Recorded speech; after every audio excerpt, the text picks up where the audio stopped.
Who was the boss? Well, I was the pursuer. Yes. Mary, even as you're But- hearing this now, come on, he was 13. Doesn't matter. Si eres nuevo en este canal, te sugiero que te suscribas. Te cuento videos de asesinatos, de crímenes como este, o incluso hasta de música o de religión. En el salón de clases de sexto año a cargo de la profesora Mary Kay Letourneau se enseñaba mucho más que geografía o historia. Esta mujer, que ejercía la docencia tanto como la pederastría, fue encarcelada por mantener intimidad con uno de sus alumnos de tan solo 12 años, con quien contrajo matrimonio luego de que cumpliera su condena.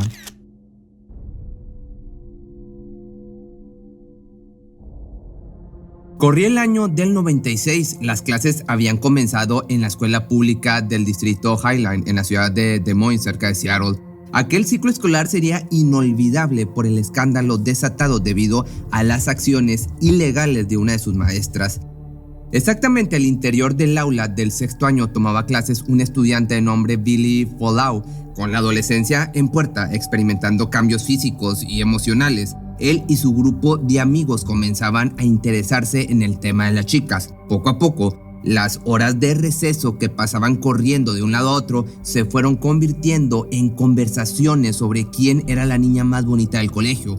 Cada uno tenía su amor de niños, aún inocente, y por medio de los tradicionales mensajes escritos en papel que se enviaban por los chicos a través de las filas de asiento.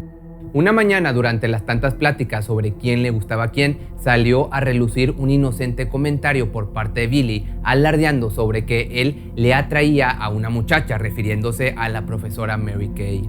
Su primo, también compañero de clase, se burló de esta afirmación, le dijo que era mentira, señalando como ni siquiera volteaba a verlo. Con su edad e inmadurez, los chicos comenzaron a discutir en modo burlesco y así fue como nació la apuesta de enamorar a la maestra. Ciertamente era una charla de infantes. Ver a tu profesor o profesora como alguien admirable no sería el primer niño que se enamora platónicamente. Sin embargo, nada lo había preparado para el cambio tan drástico que daría su vida luego de aquella inocente apuesta. Durante los siguientes días, intentando ganarle a su primo, inició acercamientos con la docente. No obstante, el proceder de esta mujer fue totalmente inesperado, ya que cedió ante los torpes intentos de seducción por un recién entrado en la adolescencia, pues que pudiera ejercer. Nacida, hablando ya de la maestra, en Tustin, esto en California, el 30 de enero del año del 62, tenía 34 años cuando empezó una relación amorosa e íntima con su alumno de 12. En aquel entonces casada con su primer esposo Steve, madre de 4 hijos, parecía una mujer mentalmente saludable. Tenía su vida hecha, una bonita familia y un trabajo estable. Todo aquello que con años construyó se vino abajo luego de un primer beso enfermizo entre ella y el adolescente, tan solo unos meses más grande que su propio hijo. It didn't stop with a kiss. And I thought that it would, and it didn't. Mayormente tenían sus encuentros en el automóvil de Mary Kay, ese lugar convertido en un motel donde tantas veces se llevaron a cabo situaciones de abuso disfrazadas de amor verdadero.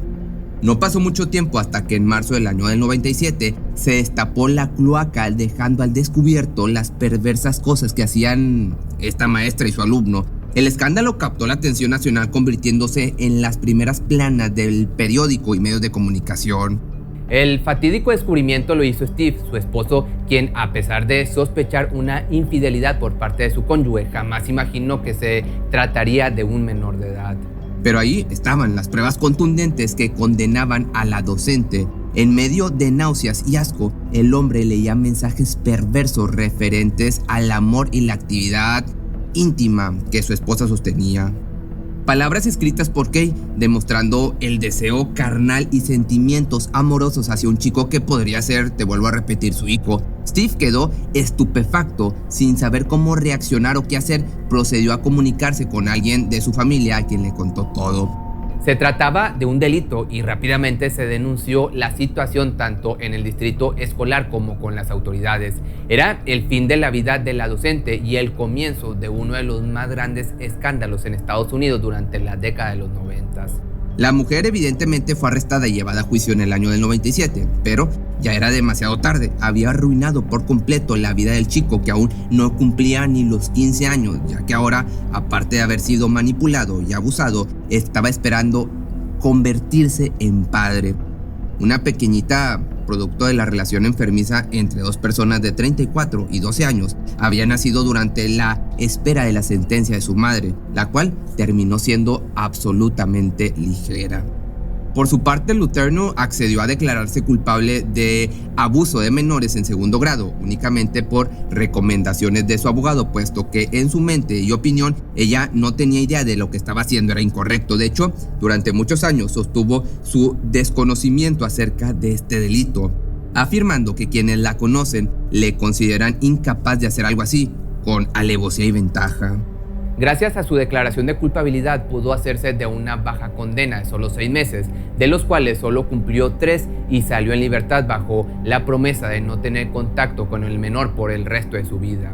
Pero, contrario a lo que se esperaba de ella, pasó muy poco tiempo antes de reanudar los encuentros, haciendo de aquella inocente apuesta una tortura interminable. Solo el chico sabrá en qué momento las cosas se salieron de control y fue desdibujada su única intención de demostrar algo a su primo. Yo no sabía lo que estaba haciendo entonces, confesó en una entrevista posterior a los hechos en el año del 2018. Nuevamente el menor se vio involucrado en una insana relación y, por increíble que parezca, la historia se repitió.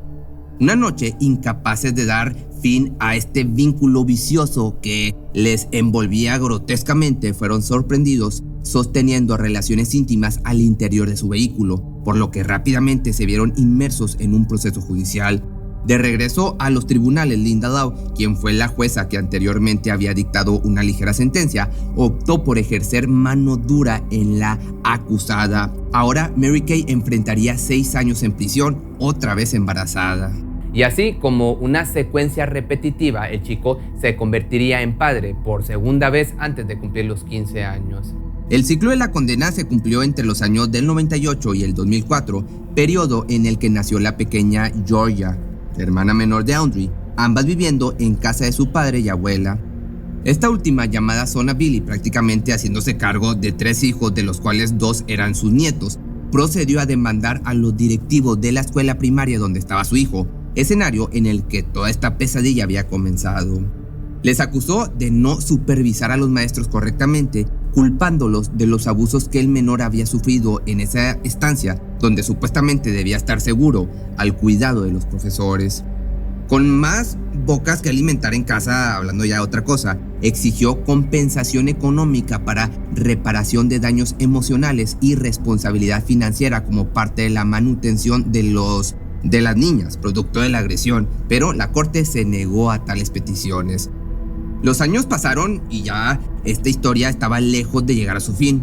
Pronto, para el año del 2004, y con él la tan esperada salida de la ahora ex profesora, quien cuando fue puesta en libertad estaba sometida a una estricta regla, la prohibición de acercarse al chico, que para ese entonces ya tenía alrededor de unos 21 años.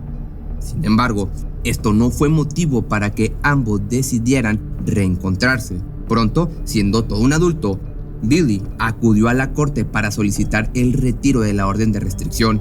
Aparentemente, el deseo de verse mutuamente era recíproco, o esa se creía hasta el momento eso, ya que el verdadero motivo por el que él decidió buscar a la madre de sus hijas fue revelado más tarde en una entrevista.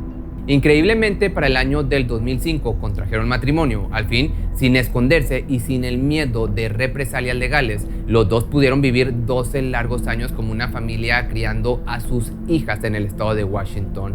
Durante este tiempo, ella se dedicó a trabajar como asistente en un estudio de abogados, mientras que él laboraba remodelando casas y animando fiestas como DJ en algunas ocasiones.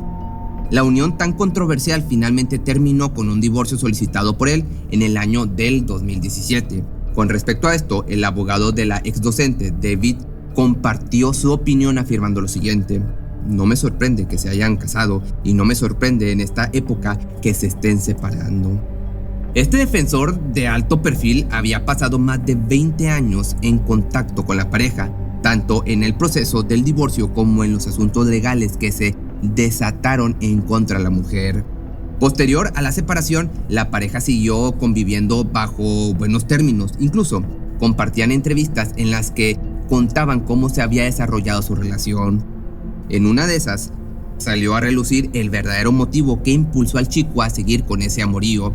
En primera instancia, la apuesta con su primo, que lo llevó a inmiscuirse en una situación en la que ya no pudo salir, ya que cuando se dio cuenta era demasiado tarde porque su primera hija venía en camino. Siendo un chico criado en una familia disfuncional, con un padre que se casó 5 veces y por lo que tenía 17 hermanos y hermanas, él se prometió a sí mismo no cometer los mismos errores. Su deseo era darle a sus pequeñas una vida en la que sus padres vivieran bajo el mismo techo, como una familia en la que a él le hubiera gustado crecer. Lo hice por ellas, fue la respuesta que dio al cuestionársele su decisión de contraer matrimonio con la mujer que de pequeño había abusado de él. Aprendí que arrepentirse no es bueno y no me arrepiento, después de tener a mis 2 hijas y de todo lo que he vivido. Este es mi viaje por la vida, así que tengo que vivirlo. Sin embargo, para poder extraer esta confesión de su parte, tuvo que ser entrevistado lejos de su ex esposa, quien hasta ese momento aún mostraba actitudes manipuladoras. Billy no era capaz de sincerarse frente a ella, ya que la mujer, con una actitud de mando, prácticamente ponía palabras en su boca durante el proceso de la entrevista en conjunto. ¿Quién buscaba a quién?, preguntaba seguido de una mirada dominante, casi desafiándolo a desmentir sus declaraciones. Hasta este punto de su vida aún no caía en cuenta la magnitud de sus actos y de cómo llevó a un chico de 12 años a cambiar radicalmente su vida, brincándose una etapa fundamental para su desarrollo. Regularmente las respuestas de la ex profesora detonaban en tintes de defensa, justificándose y buscando pretextos absurdos e incluso victimizándose. I don't know, you called me your girlfriend. I did. Yeah, you did. Además sostuvo el argumento de que los niños de 13 años también son condenados como adultos e hizo referencia a que de igual manera a esa edad algunos comienzan a tener intimidad. Claramente defendiéndose a como diera lugar, evitando o dando la vuelta a su retorcido proceder. Le costó darse cuenta de su error y lo hizo hasta su lecho de muerte a los 58 años. Por otro lado, y como dato adicional a la historia, es importante comentar algunos detalles que quizá contribuyeron a que esta relación disfuncional se formara y durara tantos años. Por parte de ella, regresando al pasado al año del 73, a los 11 años y siendo hermana de 8 hijos más de sus padres, tuvo el infortunio de vivir una experiencia traumática. Una tarde quedó a cargo de uno de sus hermanos menores de 3 años de edad. Pasaba el rato disfrutando de la alberca en la casa familiar cuando, por una distracción de Kay, el pequeñito murió ahogado. A pesar de que fue declarado como accidente, la niña en aquel entonces se culpó de su muerte asumiendo la responsabilidad, argumentando que el infante estaba a su cuidado. Existe también la posibilidad de que este hecho traumático haya hecho un clic fatal con los traumas psicológicos del chico del que presuntamente se enamoró, juntándose ambas patologías culminando en un insano amorío. Sin embargo, esta pues es solo una teoría. Finalmente, retomando el trágico final de Mary Kay, fue como si su lecho de muerte le abriera las puertas a una nueva perspectiva, ya que luego de que le detectaran cáncer terminal, repentinamente mostró un profundo arrepentimiento de sus actos. Fue en el año del 2020 cuando, invadida por el remordimiento, quiso arrepentirse, así que procedió a escribir alrededor de 30 cartas con el fin de disculparse. Finalmente falleció, llevándose a la tumba una culpa que a sus últimos días ya no le permitía siquiera dormir. Según una de las personas que recibieron una de las 30 cartas, asegura que a pesar de que fue muy tarde, comprendió que sus acciones pecaron de inmorales e ilegales y que bajo ninguna circunstancia deben ser imitadas o repetidas. Agregando que se desconoce si el ex esposo recibió una carta, pero asegurando haber sido testigo de cómo la mujer arregló las cosas con él lo mejor que pudo, amándolo hasta el final. Por su parte, Fallout nunca ha aceptado haber sido obligado o abusado por la ahora fallecida, defendiendo su relación en todo momento como una historia de amor. Aunque al desenlace de este mórbido relato culminó con un tipo extraño de final feliz, siempre resaltará el hecho de que una maestra de 34 años sostuvo un amorío con su alumno de 12, que, aquí en mi opinión, supongo que no habla mal de esta mujer porque viene siendo la madre de sus hijas. Y al final, pues lo que diga le afecta a las niñas. Pero bueno. Si te gustó este video, no olvides seguirme en mis redes sociales y nos vemos el día de mañana en un nuevo video.